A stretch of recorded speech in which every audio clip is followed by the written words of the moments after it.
Okay, I want to find the domain of this particular function.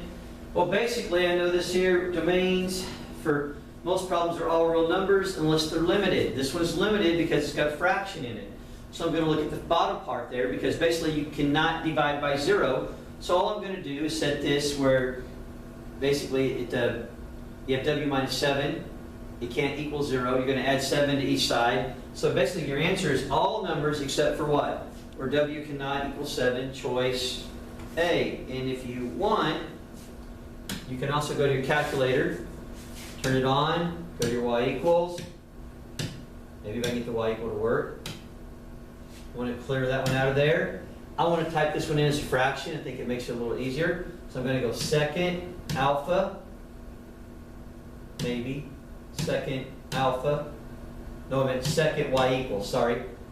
Oh, let's see how it is here. Sorry, it's y equals. I want to go second y equals. That puts, oops. No, not second y equals, sorry. Alpha y equals. I got to get it right. Alpha y equals, all the trouble I had there. Alpha y equals, and I'm going to type in, just option 1. That gives me a fraction, so I'm going to do this negative. Use this one. It's not minus, negative 6. I have to use x. I can't use a w. Arrow down. And here I'm just going to do x minus 7. And I'm going to hit graph. You can see the graph here. And it looks like almost all the numbers working. See a little, should be some more. If I zoom out, we could probably see a little bit more. Enter. You can see here it's going to go out there, and you can see a little more, but can't necessarily tell where the number is. I'm going to go ahead and I want to go ahead and zoom back just to standard, so I have it for the next deal. But what I can do is just here, go to my what? Second table, and I can arrow down. This is negative 7. It does nothing, and I can see where I have an error. Does the error occur? Yes, I have an error at 7. So I know it means all the numbers work except for what? 7. That's why I can check it with the calculator. All right. So let's go ahead and work. There's one more kind of like this one right here. This next problem here has to do with finding the vertical and horizontal asymptotes. Well, I'm going to kind of do the same thing. Let's first off do it here. First off, I'm going to rewrite it in what I call expanded form, where I have a 0x here, so I'm comparing x's and numbers together. All right. So first off, I know this. The horizontal asymptote occurs when that's the y equals, so y equals 0. So I know that eliminates C, D, and E.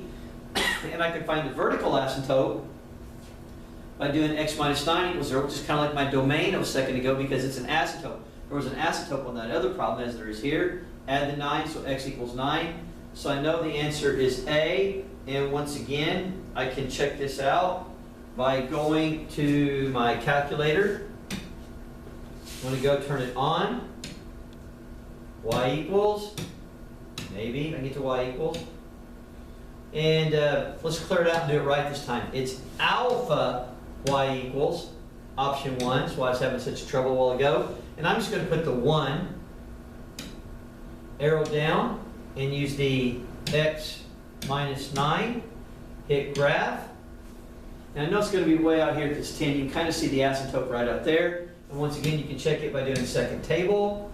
And notice I'm going to arrow down. And at 9, I do have an error. And the only way you can really see the horizontal is right there. And if you'll notice, none of the answers were real 0. If I go back to my second table, you'll notice the answers will get real close to 0, but they'll never quite touch it as you arrow through that whole thing because that's what the graph demonstrated. So, but like I said, that's how you can find the asymptotes and the domain.